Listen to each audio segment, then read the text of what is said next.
Hi gang, so it's been months since I've made a video on trigeminal neuralgia. One of the main reasons for that is I managed to find some peace in my pain and get the condition to an acceptable level. I've still been getting shocks, but not to the degree that I used to get maybe 12 months ago, where I was trying all different methods to get the condition under control. If you've watched any of my videos in the past, you'll probably know that I've had all the treatments that are available in the UK for trigeminal neuralgia sufferers,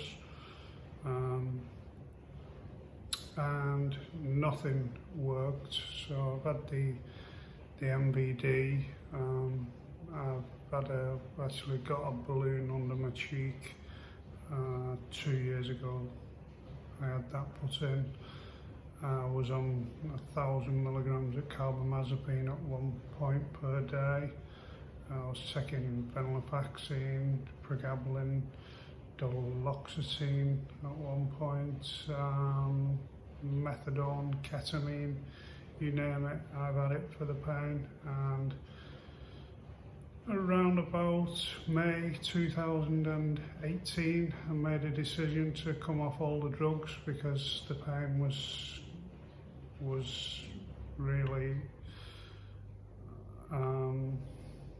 intolerable, and I was having all the drugs. So I thought, well, I'll come off the drugs and see how that works. It took me approximately 10 months to come off all the drugs. I did it sensibly, and if you're thinking of ever coming off any medication, you need to consult with your doctor and do it, or your consultant, as I did as well, and make sure that you do it properly and do it in a measured way so that it's manageable. So I came off all the drugs, and for the last, I would say, 10 months, I've been completely drug-free. No, 11 months I've been completely drug-free. I haven't even taken a paracetamol or anything for any kinds of pain. I've managed to do that because I've learned along my pain journey that I've got enough natural drugs in my system and all the techniques to tap into those. But I'm making this video today because I've been getting quite a few shocks again,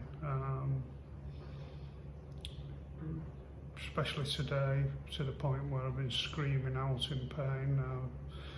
I started a wellness and mental fitness group in August in the area that I live, and that's been really successful. That's one of the reasons why I haven't been making a lot of videos. I've been sort of throwing myself into mental health and helping people who are struggling, and passing on some of the knowledge and experience that I've got from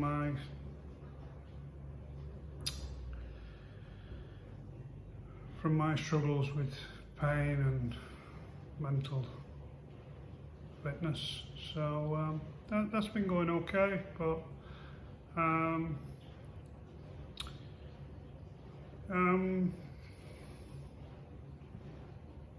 so I'm back to drinking with a straw because of, for some reason, just as trigeminal neuralgia sufferers will know, and if the food or the liquid gets onto that side of your face, the shocks are just unbearable. And I do find that I can get some liquids inside me by drinking through a straw. So I've managed to get some fluids today, which is okay, and that's a positive. And the life that I lead now of loving kindness and gratitude, I'll take all the positives I can get.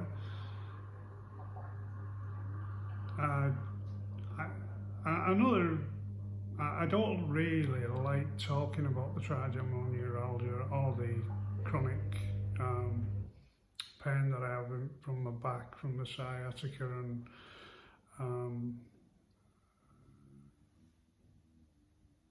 because I think that if you start to talk about it, you sort of give it some energy, and you give it something to latch onto in your brain, and I prefer to just starve these conditions of any oxygen, and that's the way that I've been coping with it and dealing with it. But again, I wouldn't be true to myself if I didn't make these videos and try and help people.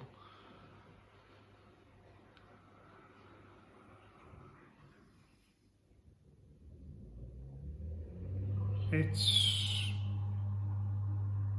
challenging, as you know, if you suffer with trigeminal neuralgia.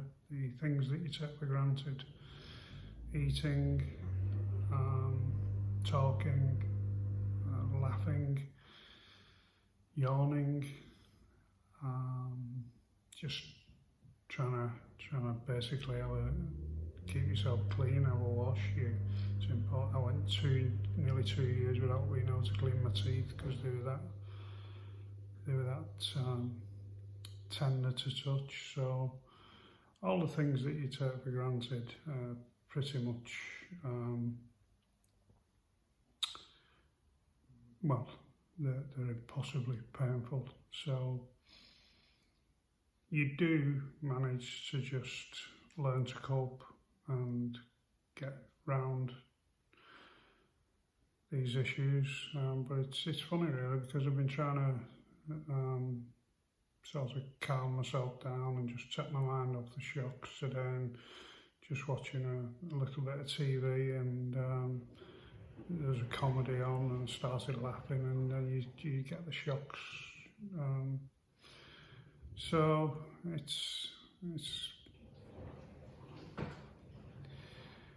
it brings you back down to earth with a bang when you've not had them for a while and you think that you've been managing them.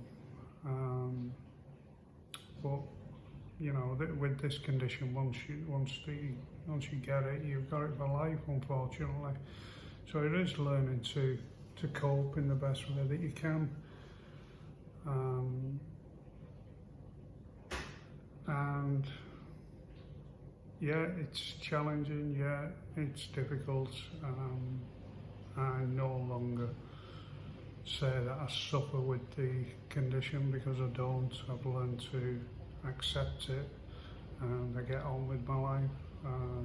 Started working full time again in the last 3 or 4 months. One thing that I think has really helped the condition is I fast for maybe around about 18 to 21 hours a day, and just take some, usually drink coffee with honey in it, and a bit of milk, sometimes coconut milk, just to keep my energy levels up, and that's really worked well. I haven't particularly lost a lot of weight. I did lose 4 stone over about 15 months period, but my weight seems to have sort of leveled out now, and that's okay. And then when I do eat, I just eat 1 meal a day, with usually just some kind of a sweet after it, and you can get by like that. Took out the anxiousness or the anxiety of worrying whether during the day trying to eat and getting the shocks. So I don't have to worry about that, because it doesn't even enter my consciousness that I'm going to eat, because if let's say I finish eating at 10 o'clock in the evening, I won't eat till at least 6, 7 the next day, and that's fine. And again, it's forming a habit. I've also been doing quite a few other things to enhance my well-being, getting up really early in the morning, between 5 and 5:45 in the morning. I've got a really good sleep structure now. Try to get to sleep before 11 o'clock, maybe between 10 and 5:30. And I think if you've seen my videos in the past, I've mentioned that mindfulness has been really powerful in my well-being journey. Just finishing off a mindfulness teaching course, because I've been doing mindfulness for 10 years, but I've never really pursued the opportunity to do it and to teach it to other people. So I'm just coming to the end of that, and then I'll be qualified to teach the practice to other people, which is going to be really good. So I've been doing lots of things, keeping busy, but I just thought that I'd make the video to let people know that even when it does come back, you can get through these times. I know that this period will pass, because this time last year I was getting 1,000 shocks over a weekend, and today I've had 50, and I can cope with that. So if you are struggling with trigeminal neuralgia, please don't lose faith. I know it's called a suicide disease. It's called that for a reason, because the pain is just unbearable when it comes on. But you know, there's 86,400 seconds in a day. So when you think that you're in constant pain all day, you're actually not. Even when I was having 300-400 shocks a day, and I used to think that I couldn't get beyond the pain, there were times during the day when I wasn't in pain. It's just that we tend to get in the negative because of all the pain, and we can't seem to get beyond it. But believe you me, if I'm anything to go by, the last 10 months of my life, and at least, the last 12 months where I've been practicing a life of gratitude and loving kindness, changing your whole perspective on how you deal with things, and trying to flip things that are, so if something is negative, trying to turn it into a positive. It's really, really empowering. It's really good for your wellness. It's good for your well-being. It's good for your mental fitness. And you're going to have blips just like I'm having at the moment, but don't get disheartened. Please message me if you watch this video and you need any advice from me. I've had a lot of experience dealing with chronic pain. I've had back issues and sciatica, and I still don't go to the toilet naturally because of the nerve damage in my spine. But if I can help anybody in any way, feel free to contact me through this medium or on Twitter. My Twitter is peace at pain 1. Peace in pain 1. Sorry. If you like the video, give me a thumbs up. If you haven't liked the video, give me some comments, and I'll try my hardest in the future to keep these videos coming on a more regular basis. So thanks for watching, gang. I really appreciate it. If you are in need of any assistance from me, don't hesitate to contact me. I'd love to help anybody who is struggling with this condition. So thank you, and peace in pain.